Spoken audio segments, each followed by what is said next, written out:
we get asked a lot by our members and our followers on the social channels about how we approach a project when it comes to the post-planning stages.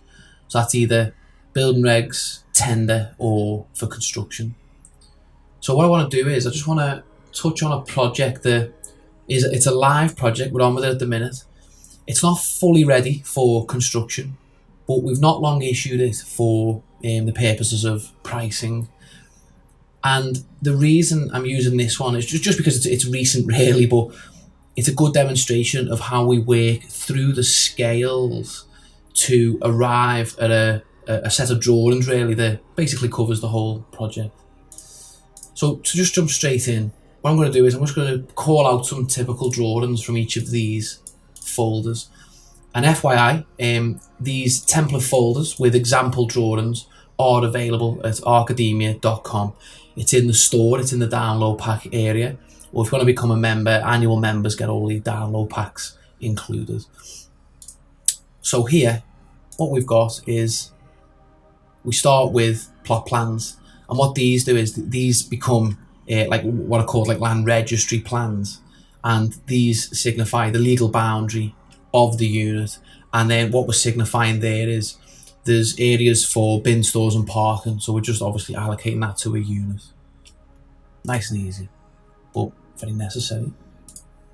Then in the general arrangement, which is plans, sections, elevations, and the source, what we do is we identify the existence using a topographical survey as a base.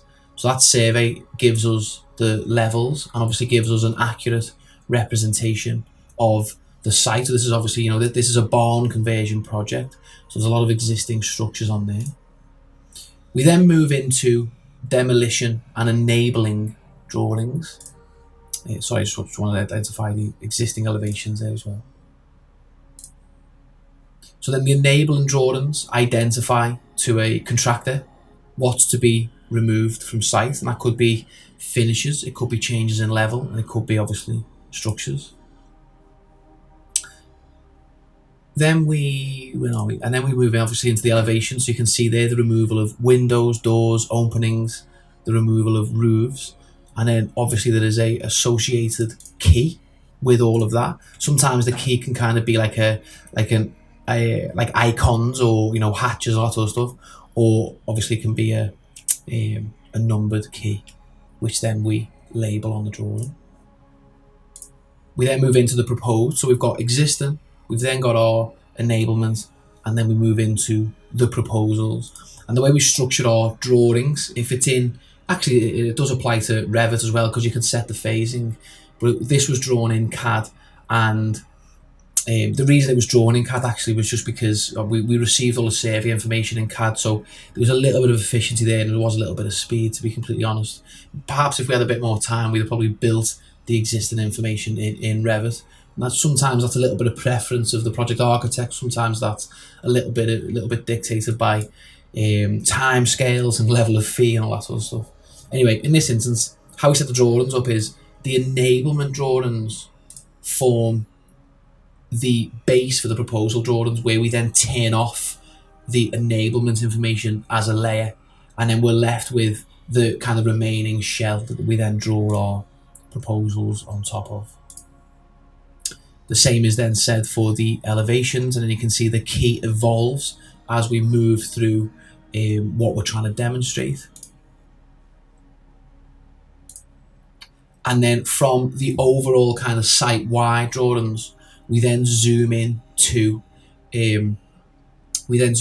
each unit type, and some of them have got some quite unique little details that we just pick up on. And again, you can see how the key and what we're annotating evolves as the scale gets that bit more zoomed in. So originally with the site plans, you're looking at 1 to 100, and now we've then stepped into 1 to 50, and then we're starting to identify things like the ground floor ceiling, the first floor finished level, and then we're labeling doors, windows, and lots of stuff with a certain kind of methodology.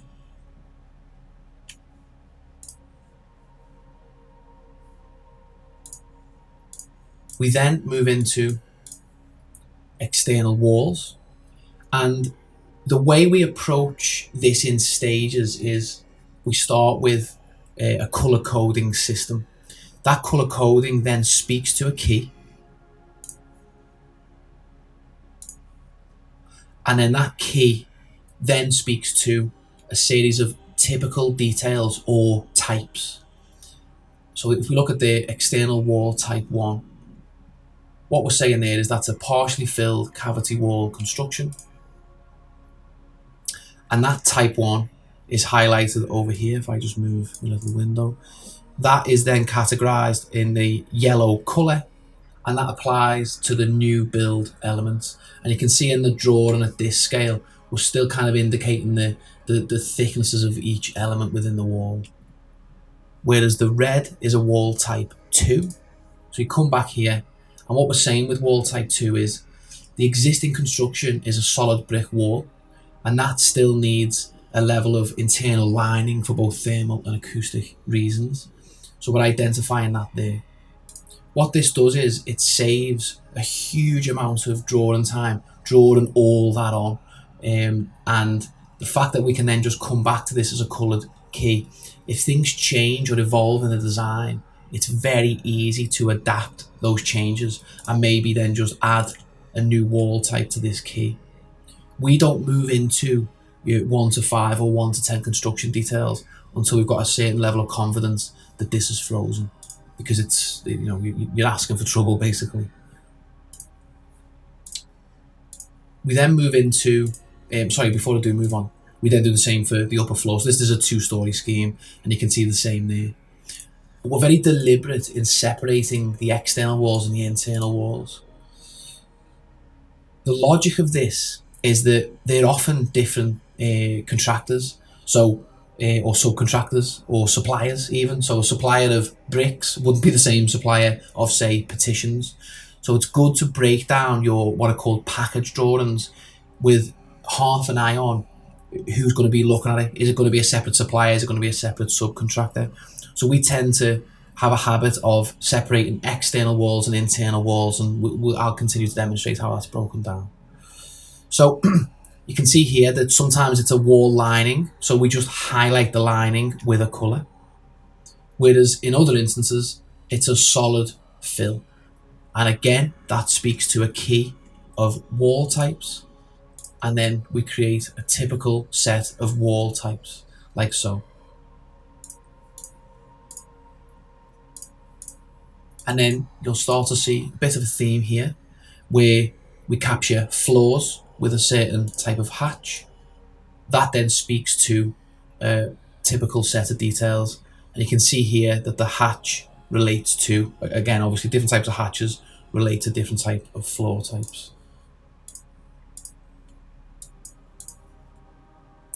For staircases, and I will do a separate video on how we establish detailed design with stairs, because the biggest thing with stairs, the thing that keeps me awake at night is headroom issues.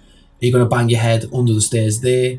And is there enough headroom above the staircase that you're not going to bang your head there as well? And sometimes when you're working with existing buildings, that can be a bit of a minefield. In this instance, what we've done is we've designed a typical stair that applies to most, if not all, unit types. And then what we're doing here, we're demonstrating a level of finish. We're demonstrating compliance with building regs when it comes to the riser and the tread. But then we're very clear in saying that this is a design intent drawing. It's always subject to a specialist stair fabricator to do on-site surveys, and then they will then produce a final set of like shop or production drawings for our final approval. So in this instance, when it comes to stairs and other specialist items, we do a typical drawing, so a contractor can still price from it, and then it's up to the contractor then to appoint an appropriate fabricator to then do the final shop drawings. Roof types, we've got 2. One for the new build element, one for the existing elements. And the reason we've separated the 2 is there are separate building regulation requirements when it comes to a refurbishment and a new build. So you can actually see there quite quickly those different levels of insulation and just a nice, simple, typical detail to show that makeup.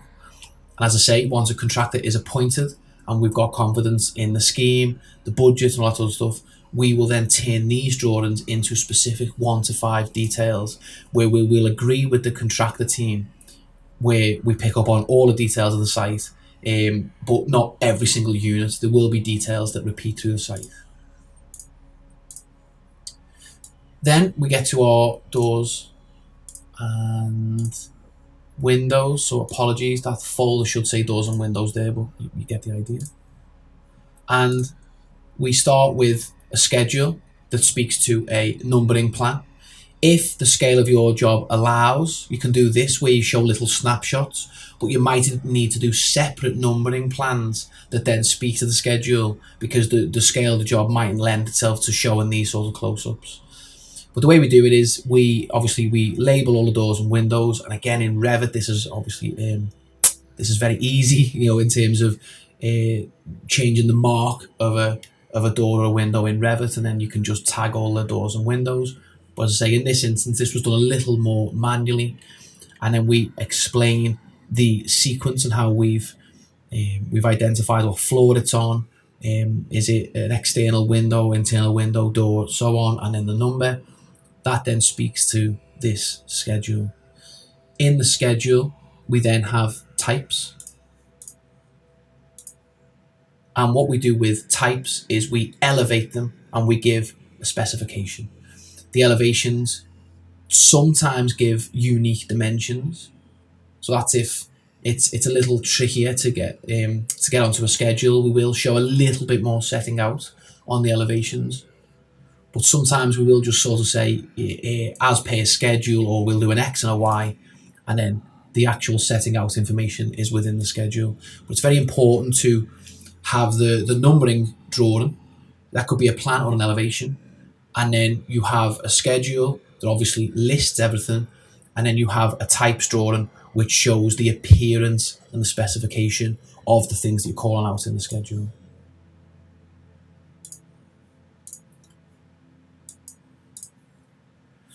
Ceilings, these are quite simple. These are just, again, hatches that are reflected ceiling plan, which means you're not looking down on the plan, you're looking up.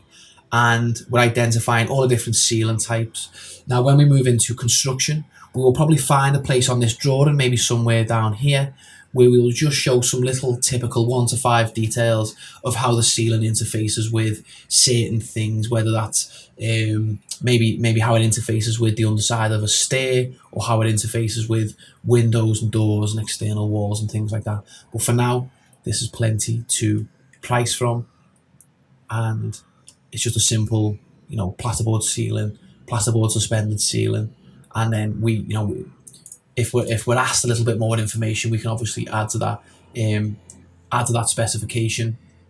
Sometimes we'll produce an outline specification document.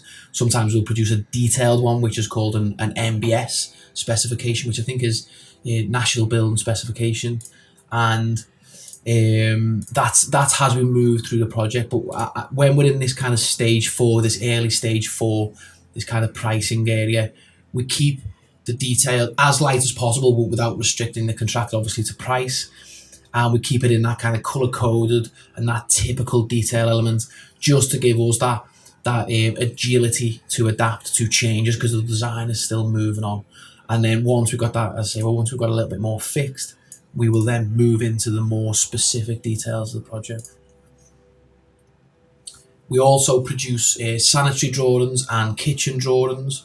Again, these are subject to specialist input or supplier input, but it's always good to just check things like the center point of the toilet pan to the window. That's a building regulations thing, and then we can call off our preferred specifications for baths, showers, toilet pans, wash basins, and so on, to give that kind of look and feel.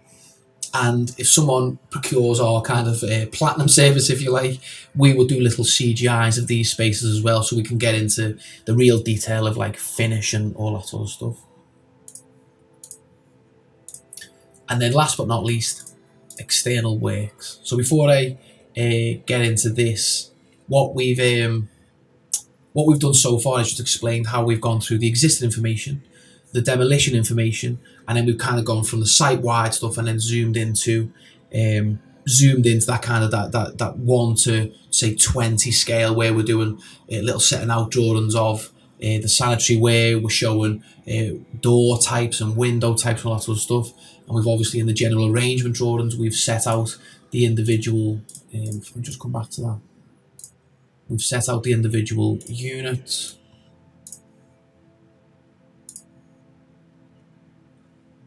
So you can see here that we're identifying the wall type, and then we're obviously, we're setting everything out.